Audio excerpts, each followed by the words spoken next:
하나님 말씀은 사도행전 10장 1절부터 8절 말씀까지 함께 합독하겠습니다. 1절입니다. 가이사랴에 고넬료라 하는 사람이 있으니 이달리아데라 하는 군대의 백부장이라. 그가 경건하여 온 집으로 더불어 하나님을 경외하며 백성을 많이 구제하고 하나님께 항상 기도하더니 하루는 제9시쯤 되어 환상 중에 밝히 보매 하나님의 사자가 들어와 가로되 고넬료야 하니 고넬료가 주목하여 보고 두려워 가로되 주여 무슨 일이니까? 천사가 가로되 네 기도와 구제가 하나님 앞에 상달하여 기억하신 바가 되었으니 네가 지금 사람들을 요바에 보내어 베드로라 하는 시몬을 정하라. 저는 피장 시몬의 집에 우거하니 그 집은 해변에 있느니라 하더라. 마침 말하던 천사가 떠나매 고넬료가 집안 하인 둘과 종들 가운데 경건한 사람 하나를 불러 이 일을 다 고하고 요바로 보내니라. 아멘. 말씀의 은혜가 있으시기 바랍니다. 오늘 말씀은 고넬료를 통하여 이루신 하나님의 계획이라는 말씀의 제목으로 고넬료를 시작으로 이방인의 구원을 공식적으로 하게 하시는 하나님께서 뜻을 이루시는데 어떻게 일하셨는가 말씀에 은혜가 있으시기를 바랍니다.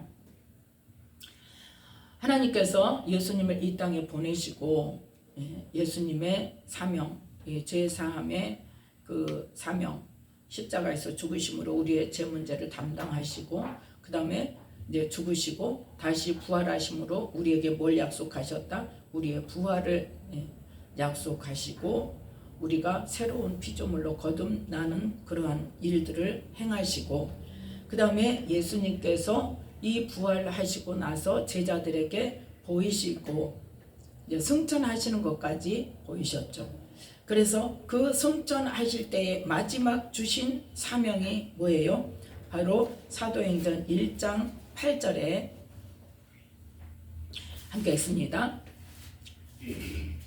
오직 성령이 너희에게 임하시면 너희가 권능을 받고 예루살렘과 온 유대와 사마리아와 땅끝까지 이르러 내 증인이 되리라 하시니라. 아멘. 이 말씀을 하시고 저희 보는 데서 올리고 가셨다 그랬죠. 승천하셨어요. 그러니까 마지막 당부하신 말씀이 뭐예요? 성령을 받으라는 거죠. 성령을 받고 성령이 너희에게 임하시면 너희에게 뭐가 임한다? 권능을 임한다. 그 권능을 받고 나면 그 성령의 권능을 받기 전에는 전도를 할 수 있어요? 없어요? 없어요. 담대하지 못해요. 막 죽인다 그러니까. 그래서 그런데 그 권능을 받으니까 성령의 권능을 받으니까 어떻게 되더라? 담대하게 내가 순교하더라도 죽더라도 잡히더라도 고난을 받더라도 나는 복음을 전해야 된다는 이 마음이 내 안에서 불릴 듯이 일어나서 견딜 수가 없으니까. 예레미야가 뭐라 그랬어요? 예레미야가 하나님이 주신 말씀을 이스라엘 백성들에게 막 선포를 하니까 막 잡아 죽이려고 그러죠. 잡아 죽이려고 그러죠. 왜 내가 이렇게 순종도 안 하고 하나님 말씀대로 회개도 안 하고 말씀도 안 듣고 받아들이지도 않는 사람을 한테 내가 말씀을 전해야 되냐? 그리고 내가 말을 안 하려고 입을 봉하고 있었더니 어쨌더라? 가슴이 터지는 것 같다. 그래서 전할 수밖에 없는 거예요. 왜? 내 안에서 막 그걸 견딜 수 없이 막 올라오니까. 누가요? 하나님의 영이. 그래서 성령을 받아야 일을 하는 거예요. 그래서 이 성령의 권능을 받고 어떻게 된다? 예루살렘과 온 유대와 사마리아와 땅끝까지 이르러 내 증인이 되리라고 말씀을 하십니다. 자, 하나님의 말씀을 하시는 데는 하나님의 말씀을 이렇게 하시는 데는 이유가 있다는 거예요. 너희는 나가서 무조건 복음을 전하라고 말씀하시지 않았어요. 우리 생각에는 어때요? 성령이 임하시고 권능을 받으면 만나는 사람에게 막 무조건 복음을 전하라고 하는 게 맞을 것 같은데 왜 끊어서 예루살렘, 온 유대, 사마리아, 땅끝 그렇게 구분 지어져서 하나님께서 예수님을 통하여 말씀하게 하셨을까? 그건 뭐예요? 하나님께서 부분 행하실 일이 있다는 거죠. 그게 뭐예요? 사람의 뜻에 의해서 이루어지는 게 아니라 하나님께서 그것을 이루어 나가는 것을 보게 하세요. 그래서 하나님은 어떤 분이다? 하나님은 어떤 분? 아니, 딱 한마디로 딱 정의를 나와야 된다니까. 우리의 믿음은 어떤 하나님을 믿는 게 믿음이다? 하나님은 말씀하시고 이루시는 분. 예. 우리는 그 원칙에서 벗어나면 안 된다니까. 하나님은 어떤 보면 가장 근본적으로 말씀하시고 이루시는 분이에요. 그래서 항상 어떤 일을, 영적인 중요한 일이 있을 때는 항상 뭐 하신다? 먼저 말씀하신다. 예. 물론 이 성경 말씀에 적힌 대로 다 이루어집니다. 예. 이루십니다. 이루어진 게 아니라 하나님께서 이루십니다. 적극적으로 이루십니다. 그런데 언제? 하나님은 때에. 그런데 그 때가 되면 하나님께서 나하고 관련된 일이면 나에게 알게 하신단 말이에요. 또 따로. 그래서 이 말씀에 사도행전 1장 8절 말씀에 너희는 권능을 받으면 무조건 나가서 전도해라, 이게 아니란 말이에요. 뭐 해라? 먼저 예루살렘과 그 다음 단계가 어디다? 온 유대다. 그럼 온 유대라는 거에 뭐예요? 남유다 땅만 말하는 게 아니라 어디까지? 그 외 지역에 이미 북이스라엘 유대인들이 흩어져 사는 모든 곳에, 곧 유대인들에게, 이스라엘 백성들에게, 그 다음에 어디에요? 사마리아에 있는 이방인들, 유대인들과 섞여 살고 있는 곳에 그 지방에 살고 있는 이방인들, 그 다음에 어디까지? 로마를 통해서 땅끝까지. 그렇게 하나님께서 복음을 전하게 하시는 일이 있단 말이에요. 만약에 예루살렘에서 충분히 복음을 전하는 일이 일어나지 않았다면 과연 온 유대에 복음을 전할 사람이 몇 명이나 되었을까? 전할 수 있었을까? 그게 힘이 있었을까? 그게 파워가 됐을까? 하나님이 이유가 있어요. 그렇게 하시는 데는. 이스라엘 백성들만 사랑해서가 아니라 먼저 누구를 아는? 하나님을 아는 이스라엘 백성들 중에서 하나님께서 말씀하셨던 구약의 많은 선지자들을 통해서 약속하시고 예레미야 선지자를 통해서 구체적으로 새 언약을 약속하신 그 말씀대로 오신 분이 누구라는 걸, 예수님이라는 것을 먼저 많은 유대인들에게 알게 하셨단 말이에요. 그래서 실제로 사도행전 2장 5절 말씀에 보면 2장 1절부터 4절 말씀에 어떤 사건이 일어납니까? 오순절 날에 그곳에 함께 모여서 예수님께서 승천하신 뒤로 너희들 흩어지지 말고 예루살렘 떠나지 말고 한 곳에 모여서 언제까지 기다려라? 성령이 임하시까지 기다려라.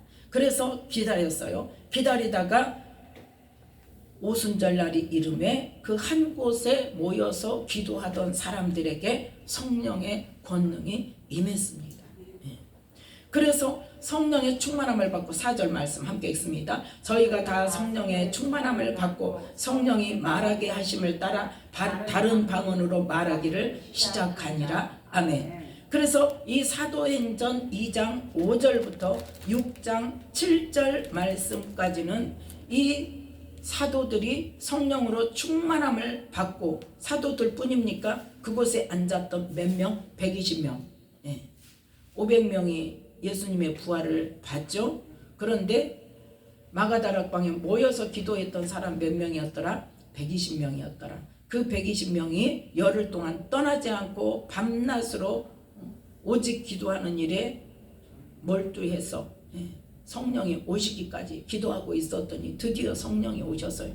그래서 그 120명이 성령을 받았단 말이에요. 그 120명이 성령을 받고 나가서 이제 뭐 하기 시작했어요? 가장 먼저 누가? 베드로가 이제 먼저 복음을 전하기 시작했어. 그럴 때 복음을 전할 때마다 어떻게 해요?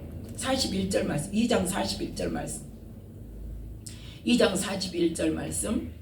그 말을 받는 사람들은 세례를 받음에 이날의 제자의 수가 3,000이나 더하더라. 이렇게 막 3,000명씩 몇천 명씩 그렇게 그 베드로가 성령으로 충만해서 말씀을 선포할 때 그 성령께서 그 역사하셔서 그 말씀을 받은 사람들이 어떻게 됐다? 믿는다는 말이에요. 믿게 되는 일. 그러니까 성령으로 충만해서 성령의 말하게 하심을 따라서 말씀을 담대히 전할 때 뭐가 임한다? 성령의 권능이 말씀의 권능으로 나타나서 그 말씀을 받는 자들의 마음이 움직여진다는 거죠. 그래서 그들이 믿게 되어져서 나 이제부터 예수님을 믿겠습니다. 예수님이 새 언약으로 오신 분이 맞습니다. 우리의 죄를 사하기 위해서 오신 분이 맞습니다 하고 세례를 받은 사람이 한 번 설교할 때 3,000명이 세례를 받고 예수님을 믿게 됐다. 그래서 자 47절 말씀, 사도행전 2장 47절 하나님을 찬미하며 온 백성에게 칭송을 받으니 주께서 구원받는 사람을 날마다 더하게 하시니라. 아멘. 그들이 모여서 공동생활을 하면서 서로 교제하며 떡을 떼며 기도하며 또 뭐하고 모든 물건을 서로 통용해서 재산과 소유를 팔아서 가난한 사람 나눠주라고 그 사도들 앞에 두면은 사도들이 그 형편에 따라서 나눠주고 이렇게 공동생활을 하면서 서로 나누면서 하나님을 찬미하니까 백성들이 뭐하더라? 와, 대단하다. 그 하나님, 그 예수님 우리도 믿어야 되겠다. 예수 믿는 사람들은 저렇게 더 바뀌는구나, 변하는구나, 하나님이 기뻐하시는 일을 저렇게 하는구나. 그러면 우리도 예수님 믿어야 되겠다 하고 구원받는 사람이 날마다 더해지게 되었단 말이에요. 예, 그래서 그 계속 이제 그 사역을 하는 가운데 6장 7절 말씀. 자, 6장 7절 말씀 함께 읽습니다. 하나님의 말씀이 점점 왕성하여 예루살렘에 있는 제자의 수가 더 심히 많아지고 허다한 제사장의 무리도 이 도에 복종하니라. 아멘. 지금 예수님께서 어디부터 시작하셨어요? 예루살렘에서부터 복음을 전하라고 했는데 이 예루살렘의 복음이 풍성히 전해져서 점점 왕성해졌다는 거죠. 예수님을 믿는 사람들이 점점 많아졌어요. 예루살렘에 있는 제자의 수가 더 심히 많아지고 허다한 제사장의 무리까지 이 예수님을 믿게 되는 상황이 되니까 이제 어때요? 복음으로 포화 상태가 되는 거죠. 그러니까 이때 하나님께서 뭘 허락하십니까? 스데반을 통하여 스데반의 순교 사건을 통해서 예루살렘에 심한 박해가 일어나므로 흩어지는 사건이 일어납니다. 그러니까 이 스데반이 순교하는 것은 그냥 한 게 아니란 말이에요.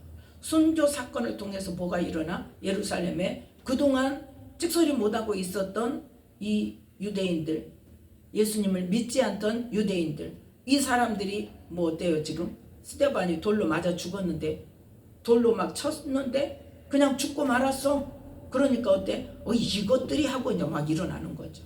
네.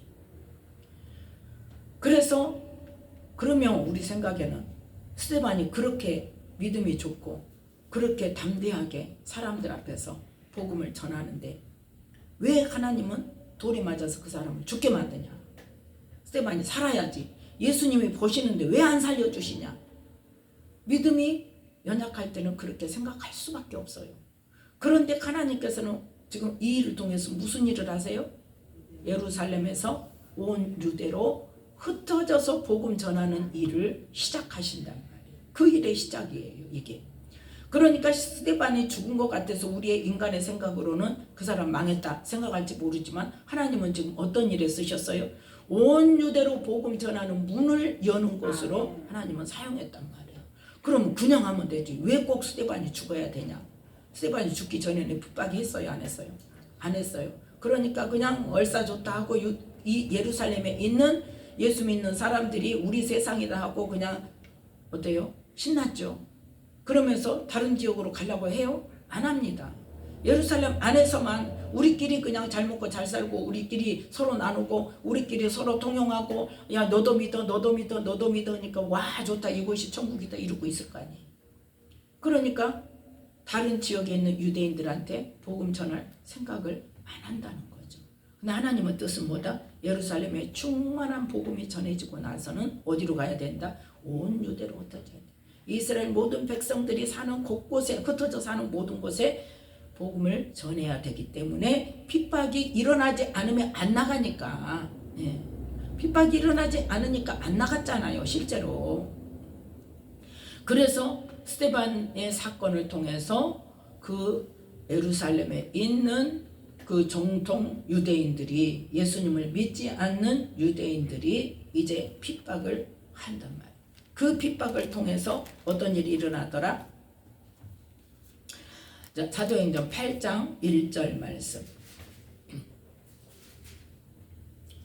사도행전 8장 1절 말씀 함께 읽습니다. 사울이 그의 죽임 당함을 마땅히 여기더라. 그날에 예루살렘에 있는 교회에 큰 핍박이 나서 사도 외에는 다 유대와 사마리아 모든 땅으로 흩어지니라. 아멘. 누구 죽임 당함을? 스데반의 죽임 당함을. 왜? 7장 마지막 절까지 스데반의 순교 사건이 나와 있습니다. 그 스데반이 죽을 때 사울이 어쨌다? 가편 투표를 했단 말이에요. 그래서 이 사울이 스데반 죽인 것은 당연해 하고 생각하고 있었는데, 그때부터 뭐가 일어났다? 예루살렘에 있는 교회에 큰 핍박이 나서 사도 외에는 유대와 사마리아 모든 땅으로 흩어져서 이제 그곳에서 복음을 전하는 거예요. 그런데 그곳에서 누구에게만 전했냐? 사도행전 11장 19절 말씀 함께 읽습니다. 때에 스데반의 일로 일어난 환란을 인하여 흩어진 자들이 베니게와 구브로와 안디오까지 이르러 도를 유대인에게만 전하는데. 아멘. 지금 누구에게만? 흩어지긴 흩어졌어요. 온 유대와 사마리아로 흩어졌어요. 근데 누구에게만 전해요? 유대인에게만 전하고 있었단 말이에요. 유대인에게만 전하고 있었는데 하나님께서는 누구에게? 이제 사마리아 온 유대인들이 흩어져 사는 곳에 사는 모든 이방인들에게 복음을 전하는 때가, 전해야 되는 때가 되었기 때문에 누구를 불렀어요? 사도행전 8장에 이 사울을 만나시는 거예요. 그래서 이 사울이 이제 예수님을 만나는 사건이 9장에 나오죠. 사도행전 9장 1절부터 22절 말씀까지가 이제 사울의 개종했던 그 순간을 기록한 사건인데, 사울을 예수님이 왜 만나 주셨어요? 15절 말씀. 사도행전 9장 15절 말씀 함께 읽습니다. 주께서 가라사대 가라, 이 사람은 내 이름을 이방인과 임금들과 이스라엘 자손들 앞에 전하기 위하여 택한 나의 그릇이다. 그가 내 이름을 위하여 해를 얼마나 받아야 할 것을 내가 그에게 보이리라 하시니. 아멘. 사울을 개종시켜서 이제 주님이 만나 주시고 성령으로 충만케 하셔서 예수님이 우리의 메시아고 예수님이 아니고는 구원 얻을 수 없다는 것을 지금 깨닫게 하셨어요. 그러면서 사명을 주셨는데 누구에게? 이방인들에게, 또 임금들에게. 그래서 로마로 갔었던 거예요. 이 임금들에게 전해야 되기 때문에. 이방인과 임금들과 이스라엘 자손들 앞에서 말씀을 전하기 위해서 택한 나의 그릇이다. 나의 사명자다. 그러면 사울 불렀으면 그대로 하시면 되잖아요. 그런데 사울은 불렀는데, 사울에게 은혜를 주셨는데 사람들이 받아요, 안 받아요? 안 받아요. 인정을 안 해요. 또 사울에게도 어때요? 하나님께서 구약 성경을 알고 있는 사울이지만 이 예수님과의 관계 속에서 복음이 어떤 것인가를 분명히 알게 하기 위해서 하나님께서는 사울을 훈련시키고 교육시키고 깨닫게 하시고 알게 하시는 기간이 필요했던 거죠. 그래서 그 기간이 몇 년 걸렸다? 14년 걸렸다는 그랬죠. 14년 걸리고 나서 14년 후에 공식적으로 인정을 받는데, 그러면 그 사울이 지 혼자 잘났다고 하고 인정을 받냐는 거예요. 3년이 지나고 나서 다시 다메섹에 갔을 때 다메섹에 있는 유대인들에게 전도를 했더니 어쩌더라? 죽이려고 했더라. 그래서 밤에 사울을 달아 내려가지고 사울이 나가서 어디로 갔어요? 예루살렘에 갔어요. 왜? 이제 나도 예수님을 전하는 사람이니까 나도 사도들에게 정식으로 인정을 받고, 그리고 사역을 하겠다고 갔더니 만나줘요, 안 만나줘요? 안 만나줘요. 안 만나주고 오히려 그 예루살렘에 있는 유대인들이 또 죽이려고 하니까 어때요? 그 사람을 사울을 몰래 도망시켜서 다시 고향인 다소로 보내서 거기서 10년을 있는 거예요. 그 기간 동안 보세요. 하나님께서 이렇게 그 사람에게 사명을 주셨고 아나니아에게 이미 말씀을 하셨어요. 이 사람은 이 사명을 내게서 받은 자다 하고 알게 하셨지만 그걸 인정합니까? 안 해요. 그러니까 하나님께서는 누구를 통해서? 베드로를 통해서 공식적으로 인정받게 하기 위해서 누구를? 고넬료를 통해서 하나님께서 일하시는 것을 보여주신단 말이죠. 그래서 이 고넬료의 예수님을 만나는 사건, 이 성령을 받은 사건은 누구를 위한 거다? 하나님께서 베드로에게 이방인도 구원하시고자 하시는 하나님의 뜻이 있고 실제로 그렇게 일하시는 것을 보게 하시기 위해서. 그래서 이 고넬료를 택하셨는데, 그러면 베드로가 이방인에게 전도하는 것을 인정하기 위해서는 어떤 사람이 필요해요? 신실한 사람. 하나님께서 무조건 하나님도 모르는 사람을 들어서 성령 받게 하시지는 않는다는 거죠. 그거는 베드로부터도 어째요? 인정을 못하는 거예요. 자, 그래서 고넬료는 이방인이지만 어떤 사람이에요? 하나님을 신실하게 믿던 사람이죠. 그래서 고넬료는 더군다나 어디에 있는? 가이사랴에 있는, 자 10장 1절 말씀 함께 읽습니다. 가이사랴에 고넬료라 하는 사람이 있으니 이달리아데라 하는 군대의 백부장이라. 아멘. 이달리아데라는 것은 뭐예요? 로마 군대의 백부장이라는 거예요. 가이사랴 지역에 있는 로마 군대 백부장이란 말이에요. 그러면 어디 사람? 로마 사람이에요. 그런데 그 사람이 어떤 사람이었다? 자 2절 말씀.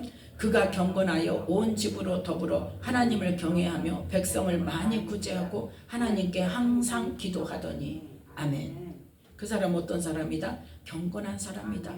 하나님을 경외한 사람이다. 그것도 혼자만 한 게 아니고 온 집안 사람들을 하이까지 다 예수님을 아니 하나님을 믿게 해서 하나님을 섬기게 하고 유대인들에게 많은 이 좋은 일을 했던 사람. 그래서 백성들을 많이 구제하고 하나님께 항상 기도했던 사람이에요. 그래서 그 사람이 하루는 9시쯤 되어서 기도하는데 천사가 와서 말합니다. 뭐라고 말합니까? 4절 말씀 함께 읽습니다. 고넬료가 주목하여 보고 두려워하여 가로되 주여 무슨 일이니까? 천사가 가로되 네 기도와 구제가 하나님 앞에 상달하여 기억하신 바가 되었으니. 아멘.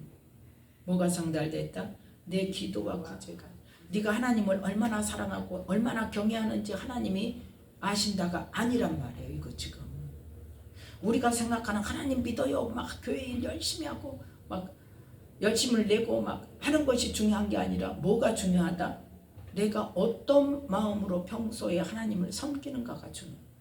하나님이 말씀하시는 대로 실천하면서 하는 거가 중요해요. 구약에서 중요한 게 뭐였어요? 이웃을 구제하는 거, 내 몸같이 사랑하는 거.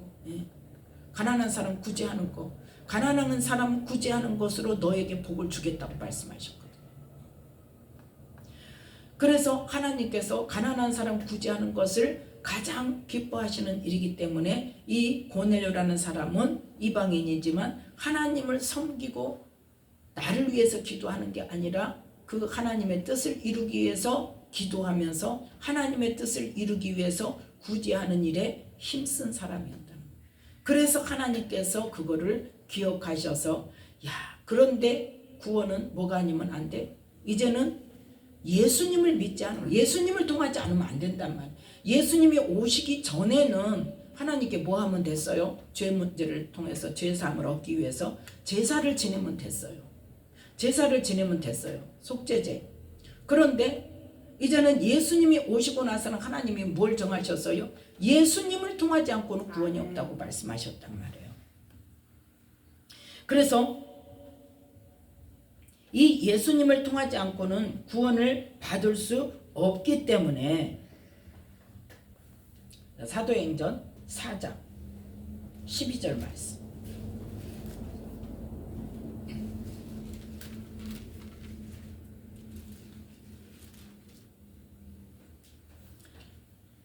사도행전 4장 12절 말씀 함께 읽습니다.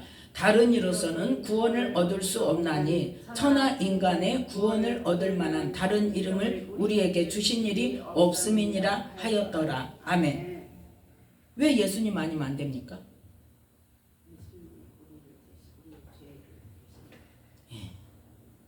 우리의 죄를, 죄값을 치러주신 분이기 때문에 죄 문제가 해결되지 않으면 우리는 구원받을 수 없습니다. 예수님께서만 우리 죄를 대신해서 죄값을 치러주신 분이기 때문에 다른 이로서는 구원을 얻을 수 없고, 오직 예수 이름으로 예수님을 믿는 자만이 예수님 앞에 뭐 할 때, 우리의 죄를 깨닫고 고백할 때 죄를 사하여 주시고, 그 다음에 죄를 회개했으면 어떻게 해야 돼요? 삶도 바꿔야죠. 그 죄를 짓지 않는 삶으로. 그래서 돌이켜서 우리의 모든 삶이 거룩하고 흠이 없는 삶, 죄가 없는 삶으로 그거를 이루려면 뭐 해야 돼? 하나님께서 하라고 하신 말씀대로만 우리가 행하면서 하지 말라고 하는 것을 우리 삶 속에서 점점 없애가면서 그러한 삶을 살아야 돼. 그거 아니면 안 됩니다. 예수님 아무리 100년을 믿고 성경을 200독 300독을 하고 철야를 날마다 한다 할지라도 내 삶이 바뀌지 않고 생각이 바뀌지 않고 내 주권이 바뀌지 않으면 그건 주님 앞에 서봐야 알 일이에요. 그래서 우리는 입술로만 믿어요가 하나님의 존재를 믿는다는 믿음으로는 안 된다는 거예요. 그래서 이 사도행전 10장에 보면 고넬료가 하나님께 뭘 인정받았다? 기도와 구제가 인정받았다는 거예요. 기도와 구제가. 그래서 하나님께서 인정을 하시는데, 그러면 하나님이 그가 경건하고 하나님을 경외하는 것에 대해서는 인정 안 하시냐? 보세요. 자, 뭘 보면 알 수 있어요? 자, 그 사람이 얼마나 경건하고 얼마나 하나님을 경외하는 사람인가?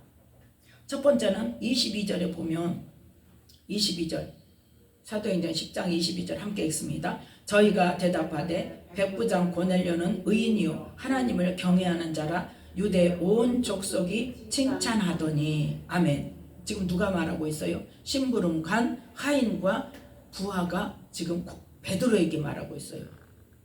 왜 왔냐 그랬더니 우리는 백부장 고넬료가 보내서 왔는데 그분은 의인입니다. 누구에게 지금 칭찬받는 사람이에요? 인정받는 사람이에요? 사람에게 먼저 인정받아요. 어떤 사람으로? 하나님을 경외하는 자라고. 자, 그러면 그 사람이 어떻게 하나님을 경외하는가를 보겠습니다. 자, 24절 24절 25절 말씀. 24절 25절 함께 읽습니다. 이튿날 가이사랴에 들어가니 고넬료가 일가와 가까운 친구들을 모아 기다리더니 마침 베드로가 들어올 때에 고넬료가 맞아 발 앞에 엎드려 절하니. 아멘. 자, 왜 베드로 앞에 엎드려서 절했나? 33절 말씀 함께 읽습니다. 내가 곧 당신에게 사람을 보내었더니 오셨으니 잘하였나이다. 이제 우리는 주께서 당신에게 명하신 모든 것을 듣고자 하여 다 하나님 앞에 있나이다. 아멘. 하나님께서 보내신 사람도 누구 되야듯이 하나님 말씀을 받을 때 하나님께 지금 받는다는 마음으로, 그러면 얼마나 하나님을 경외한다는 거예요. 하나님의 말씀에 대한 그 마음 속에 얼마나 가치 있게 듣는가, 이걸 보는 거예요. 이걸 볼 수 있는 거예요. 그래서 베드로가 사람이지만, 그래서 베드로가 들어올 때 막 발 앞에 엎드려서 절하니까 베드로가 아이고 그러지 마세요, 똑같은 사람인데 왜 그러세요 하고 일으켰지만 어때, 뭐라고 또 다시 말을 해요? 우리는 지금 하나님 앞에 있습니다. 당신을 뭐처럼 하나님의 말씀을 선포하는 당신을 하나님 대하듯이, 그러니까 당신의 입에서 선포되어지는 말씀은 지금 누구 말씀으로? 하나님의 말씀으로 받습니다. 하나님을 얼마나 경외하는지 여기에서 우리가 알 수 있다는 거예요. 그래서 하나님께서는 하나님의 사람들을 인정하실 때에 하나님을 경외하는 것도 물론 중요하지만 뭐가 더 중요하다? 하나님 말씀대로 하나님이 기뻐하시는 일을 하는가를 보고 계신단 말이에요. 그래서 이 고넬료라는 사람은 하나님을 경외하는 것은 말할 것도 없고, 그 다음에 하나님께서 말씀하신 대로 행하기 위해서 최선을 다하고 기도하면서 실천하는 사람이기 때문에, 또 자기 혼자만 믿는 게 아니라 뭐 했더라? 자기의 뭐 일가 친척까지, 가까운 친구들까지 다 모아놓고 너희들 다 와, 하나님 말씀 들어. 그러면서 이 하나님의 말씀을 함께 듣고 함께 구원받기 위해서 나아가는 이 고넬료의 마음 가운데 얼마나 그 구원에 대한 열망과 하나님께 대한 경외함이 있는가를 하나님은 인정하시는 거죠. 그래서 그 고넬료를 통해서 하나님께서는 베드로에게, 자, 이방인이다, 이거 보여주신 거잖아요. 이방인이다. 그런데 하나님을 대하는 태도나 하나님의 사람을 대하는 태도나 이 사람이 평소에 어떠한 삶을 살았는지 사람들로부터 인정받는 것이나 봐라는 거죠. 봐라는 거죠. 이러는데 내가 그를 구원 안 하겠냐 이거예요. 그랬을 때 베드로가 지금 뭐라고 말합니까? 자, 베드로가 15절 말씀, 15절 말씀 함께 읽습니다. 또 두 번째 소리 있으되 하나님께서 깨끗게 하신 것을 네가 속되다 하지 말라 하더라. 14절 말씀, 14절 말씀 함께 읽습니다. 베드로가 가로되 주여 그럴 수 없나이다. 속되고 깨끗지 아니한 물건을 내가 언제든지 먹지 아니하였사옵나이다. 아멘. 지금 하나님께서 환상 중에 비몽사몽할 때에 하늘에서 한 그릇이 내려오는데 그 안에 뭐가 있더라? 각색 네 발 가진 짐승과 기는 것과 공중에 나는 것들이 있는데 보니까 부정한 짐승들이란 말이에요. 그러니까 베드로가 잡아먹으라는 소리가 있을 때 안 됩니다. 나는 지금까지 깨끗지 않은 거 부정한 짐승을 먹어본 적이 없습니다. 절대 안 먹겠습니다. 시험하는 줄 알고 안 먹겠습니다. 그랬더니 15절에 하나님께서 깨끗하게 하셨다. 깨끗게 하신 거 하나님께서 인정하셨는데 네가 인간의 잣대로 속되다 하지 말아라, 부정하다 하지 말아라, 그걸 말씀하세요. 그랬을 때에 이제 베드로가, 자 28절 말씀, 28절 말씀 함께 읽습니다. 이르되 이방인으로서 유대인으로서 이방인을 교제하는 것과 가까이 하는 것이 위법인 줄은 너희도 알거니와 하나님께서 내게 지시하사 아무도 속되다 하거나 깨끗지 않다 하지 말라 하시기로 부름을 사양치 아니하고 왔노라. 아멘.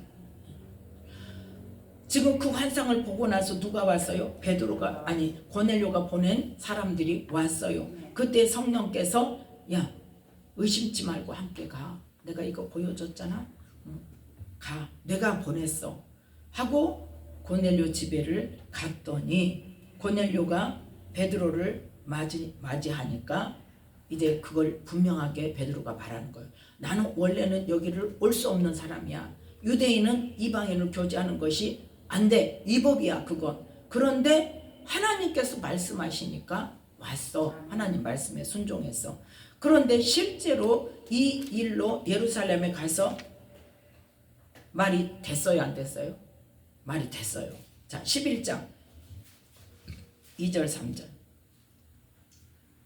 1절부터 3절까지 함께 했습니다. 유대에 있는 사도들과 형제들이 이방인들도 하나님 말씀을 받았다 함을 들었더니 베드로가 예루살렘에 올라갔을 때에 할례자들이 힐난하여 가로되 내가 무할례자의 집에 들어가 함께 먹었다 하니 베드로가 저희에게 이 일을 차례로 설명하여 가로되. 아멘. 이 사실이 뭐예요? 예루살렘에 소문이 났단 말이에요. 근데 사람들은 그 베드로와 하나님과 관계를 알아요? 모르죠. 그러니까 모르는 사람들은 몰라. 예루살렘에 있는 사람들은. 그런데 뭐만 들어서 베드로가 이방인의 집에 고넬료 집에 들어갔대. 거기서 음식도 먹고 거기 들어갔대. 거기 들어갔다 나오는 거 우리가 봤어. 하고 그 소문만 났단 말이에요. 그러니까 예루살렘 사람들이 이제 할례자들이 뭐 누구냐? 유대인들이 지금 할례자들은 유대인이죠. 유대인들이 막 네가 무할례자 집에 가서 밥도 먹고 네가 그럴 수가 있냐 막 그러고 막 책망을 하니까 하나님이 행하신 일을 지금 말씀을 전하는 거죠. 그래서 이런 상황들이 있기 때문에 하나님께서는 그 환상을 보여주셨고 그 고넬료를 통해서 또 고넬료 집에 가서 베드로가 말씀을 선포할 때 어떤 일이 일어나서요? 성령이 내려오셔서 자 44절부터 46절 말씀까지 함께 읽습니다. 베드로가 이 말할 때에 성령이 말씀 듣는 모든 사람에게 내려오시니 베드로와 함께 온 할례받은 신자들이 이방인들에게도 성령 부어주심을 인하여 놀라니 이는 방언을 말하며 하나님 높임을 들음이러라. 아멘. 성령이 내려오셔서 자기들이 성령을 처음 받을 때 나타났던 그 현상들이 나타나니까 완전히 이제 베드로가 어때요? 더 이상 두 손 두 발 다 든 거죠. 성령이 오시는구나. 누구에게도 이방인에게도 성령님이 오시는구나.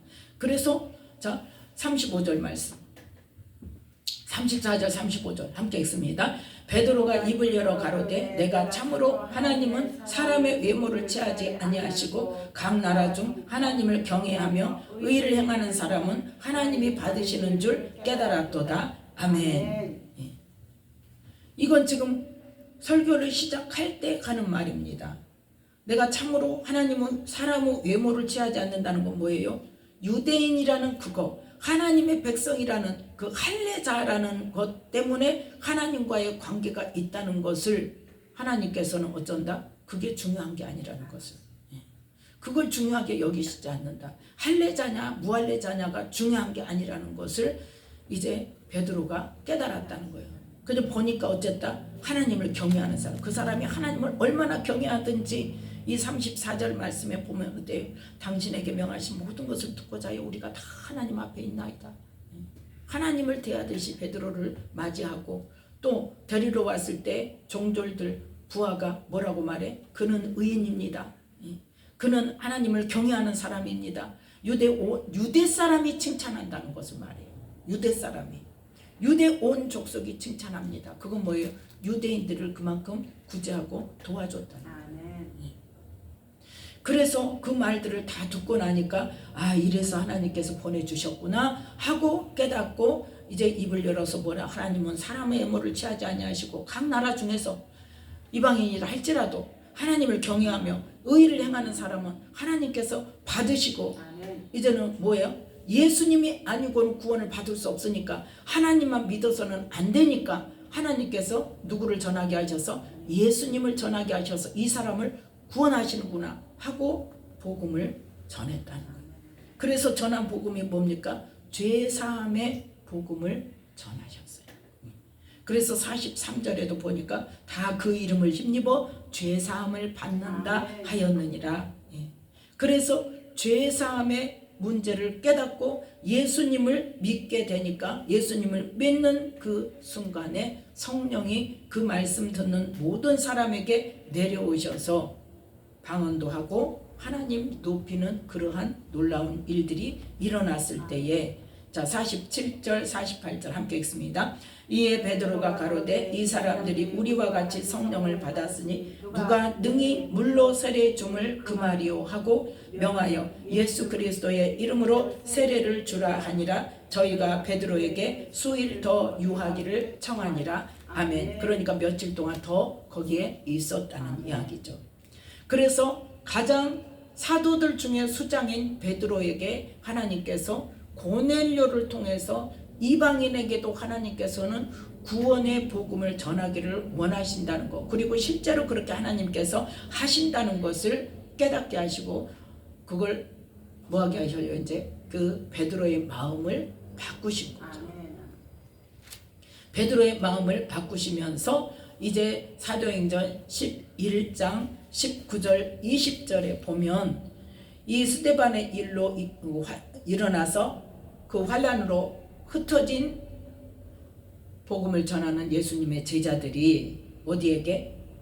베니게와 구브로와 안디오까지 이르러 도를 유대인에게만 전하는데 그 중에 20절에 보니까 구브로와 구레네 몇 사람이 안디옥에 이르러 헬라인에게도 말하여 주 예수를 전파하니 주의 손이 그들과 함께 하심에 수다한 사람이 믿고 주께 돌아오더라. 아멘. 지금 그 일을 하나님께서는 하세요. 하시면서 지금 뭐 하려고? 공식적으로 하시기 위해서 베드로에게 그 일을 경험하게 하신다는 거죠. 그래서 그 일을 경험하고 나서 그 다음에 이제 사울이 바나바와 함께 안디옥에서 그 할례자들이 와서 그 시비를 거는 걸 가지고 예루살렘에 왔을 때에 베드로와 모든 제자들이 이제는 무엇으로? 공식적으로 하나님께서 이방인에게 복음 전하기를 원하신다는 것을 인정하고 공식적으로 이제 그 전도자로 복음 전하는 자로 파송을 하는 그러한 일이 있게 됩니다. 그래서 그 이후로 이제 이 사울을 통해서 로마까지 가서 그때는 그 지역의 모든 나라를 점령한 나라가 바로 로마였잖아요. 이탈리아잖아요. 그래서 그 로마에 가서 로마의 군관들, 로마의 많은 사람들에게 복음을 전해서 로마 군인들이 가는 곳마다 복음을 전할 수 있는 그러한 발판을 마련해 주셨다는 거죠. 그래서 우리는 하나님께서 말씀하시면 우리는 성령이 우리에게 임하시면 우리가 권능을 받고 무조건 예수님의 증인이 되어야 되는 것으로 생각하는데 하나님께서는 뭐 하시더라? 그게 이 말씀대로 구분하여 말씀하신 이유가 있다는 거예요. 그러면서 그 다음 단계 넘어갈 때마다 하나님께서 뭐 하셨다? 그 일을 하나님의 능력으로 하실 수 있도록 하나님의 능력으로 그 일을 이룰 수 있도록 하나님께서 특별한 그러한 일을 하시는데 그 일들을 하실 때에 뭐 하는 사람이 있더라? 사용되어지는 사람이 있더라. 쓰임받는 사람이 있더라는 거예요.